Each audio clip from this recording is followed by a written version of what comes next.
Hamas వాళ్ళు మొన్ననే అమెరికాని సంతృప్తిపరచడానికి ఓ 10 మంది బందీలను వదిలిపెడతామన్నారు.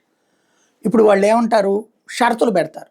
ఏమని, ఇక్కడ ఇజ్రాయెల్కి హమాస్కి మధ్యన చర్చలు జరగాలి, ఆ చర్చల్లో ప్రధానమైనటువంటి అంశం గాజాను వదిలేయాలి, గాజాను తామే పరిపాలిస్తాం, లేదా ప్రజల చేత ఎన్నికైనటువంటి ప్రభుత్వం పరిపాలిస్తుంది. అక్కడ ప్రజల చేత ఎన్నికైనోడు ఎప్పుడూ పరిపాలించడం, సైన్యంగా వీళ్ళే ఉండేది, ప్రభుత్వం అంతా నడిపేది వీళ్ళే.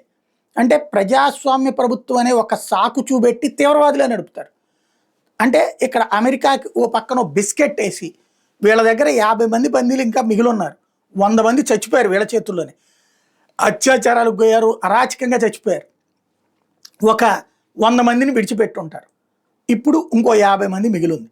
ఈ 50 మంది దాంతో గేమ్ ఆడుతూనే ఉన్నారు. ఈ 250 మంది కోసం ఇప్పటికీ 25,000కి పైగా చచ్చిపోయారు. అయినా సరే బుద్ధి ఏం లేదు. వాళ్ళ చావులు, వాళ్ళ జనం చావు అనేది మామూలు. అదే ఇజ్రాయెల్ వాడి చావుకి సంబంధించి మాత్రం వీళ్ళు బేరం ఆడుతూనే ఉంటారు. అది ప్రపంచ దౌర్భాగ్యం.